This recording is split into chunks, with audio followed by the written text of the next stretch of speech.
है, ये मूर्ति कभी किसी ने नहीं बनाई, बल्कि ये स्वयं प्रकट हुई थी। दोस्तों, क्या आपको ये पता है कि इस मंदिर में विराजमान वेंकटेश्वर स्वामी की मूर्ति पर लगे हुए बाल उनके असली बाल हैं? दोस्तों, आपको जानकर ये हैरानी होगी कि ये बाल कभी नहीं उलझते और हमेशा मुलायम रहते हैं। बात करेंगे भारत के एक ऐसे मंदिर के बारे में जहां भगवान स्वयं विराजते हैं। और अगर आपने इस मंदिर के रहस्य को सुन लिया तो आपका दिमाग चकरा जाएगा। तो चलिए इस वीडियो की शुरुआत कर लेते हैं। दक्षिण भारत के मंदिर बहुत भव्य एवं प्रसिद्ध है। तिरुपति बालाजी मंदिर सर्वाधिक प्रसिद्ध मंदिरों में से एक है। ये प्रभु वेंकटेश्वर बालाजी का मंदिर है, जिन्हें श्री विष्णु का अवतार माना जाता है। ये आंध्र प्रदेश के चित्तूर जिले में है। ये दक्षिण में स्थित तालाब तिरुमला के पास बना है। इसके चारों ओर स्थित पहाड़ियां शेषनाग के 7 फनों के आधार पर सप्तगिरी कहलाती है। इस मंदिर का इतिहास 5वीं शताब्दी से शुरू होता है। ये मंदिर सभी धर्मों के लिए खुला हुआ है। भगवान बालाजी की मूर्ति को किसी ने नहीं बनाया है, बल्कि ये मूर्ति यहाँ पर स्वयं प्रकट हुई थी। बालाजी की मूर्ति पर चोट का निशान है, जहाँ औषधि के रूप में चंदन लगाया जाता है। बालाजी भगवान की मूर्ति के सिर पर असली रेशमी बाल है। इन बालों की विशेषता ये है कि इसमें कभी उलझने नहीं पड़ती और ये हमेशा ही साफ दिखाई देते हैं। दोस्तों, इस मंदिर में केश दान की बहुत प्रसिद्ध परंपरा है। मन्नत पूरी होने पर लोग यहाँ पर केश दान करते हैं। इसका एक गहन अर्थ भी है कि बालों के साथ अपने अहंकार, घमंड और बुराई को समर्पित कर देना।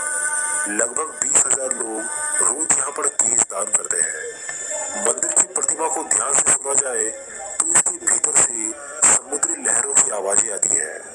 बालाजी की मूर्ति हमेशा नम रहती है। अब ऐसा क्यों है, ये आज तक पता नहीं चल पाया है। मंदिर में रोजाना 3 लाख लड्डू बनते हैं। इस मंदिर से करीबन 23 किलोमीटर दूर एक गांव है, जहां लोग बहुत पुराने नियमों के हिसाब से रहते हैं।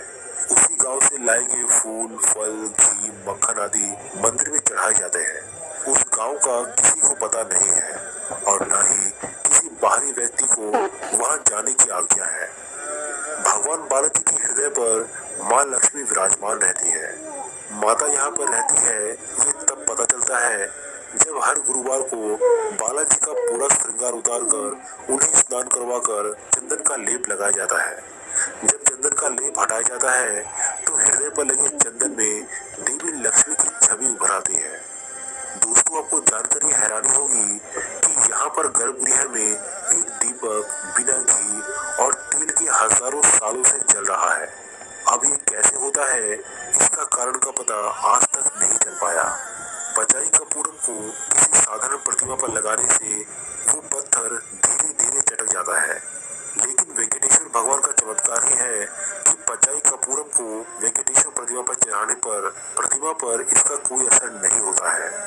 अन्य मंदिरों की तरह यहाँ पर भी भगवान को रोज तुलसी पत्र चढ़ाया जाता है, लेकिन उसे भक्तों को प्रसाद के रूप में नहीं दिया जाता। पूजा के बाद उस तुलसी पत्र को मंदिर परिसर में मौजूद एक कुएं में डाल दिया जाता है, जिसे मुड़कर देखा भी नहीं जाता। इस मंदिर में मांगी जाने वाली हर मन्नत पूरी होती है। मंदिर के मुख्य द्वार पर दरवाजे की दाईं ओर एक छड़ी है। इस छड़ी के बारे में कहा जाता है कि बाल्यावस्था में इस छड़ी से ही भगवान बालाजी की पिटाई की गई थी। इस कारण उनकी ठोडी पर चोट लगी थी। इस कारणवश तब से आज तक उनकी ठोडी पर शुक्रवार को चंदन का लेप लगाया जाता है, ताकि उनका घाव भर जाए।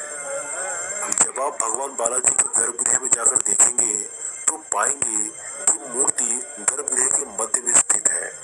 वहीं जब गर्भगृह के बाहर अगर देखेंगे तो ऐसा लगेगा कि मूर्ति दाईं ओर स्थित है। भगवान की प्रतिमा को प्रतिदिन नीचे धोती और ऊपर साड़ी से सजाया जाता है। मान्यता है कि बालाजी में ही माता लक्ष्मी का रूप समाहित है, इसी कारण से ऐसा किया जाता है। इस मंदिर की मूर्ति पर जो भी पुष्पमाला चढ़ाई जाती है, उन्हें मूर्ति के पीछे फेंक दिया जाता है और इसके पीछे मान्यता है कि इसे देखना अशुभ और पाप है। वैसे तो भगवान बालाजी की प्रतिमा एक विशेष प्रकार की चिकने मगर ये पूरी तरीके से जीवंत लगती है। यहाँ मंदिर के वातावरण को काफी ठंडा रखा जाता है। दोस्तों, आपको जानकर ये हैरानी होगी कि बालाजी की प्रतिमा का तापमान सदैव 110 फ़ारेनहाइट रहता है और प्रतिमा को पसीना भी आता है, जिसे पुजारी समय समय पर पोंछते रहते हैं। दोस्तों, क्या आप जानते हैं कि ये मंदिर दुनिया की सबसे अमीर मंदिरों की गिनती में आता है? पर आपको जानकर ये हैरानी होगी कि यहाँ पर विराजित तिरुपति बालाजी गरीब हैं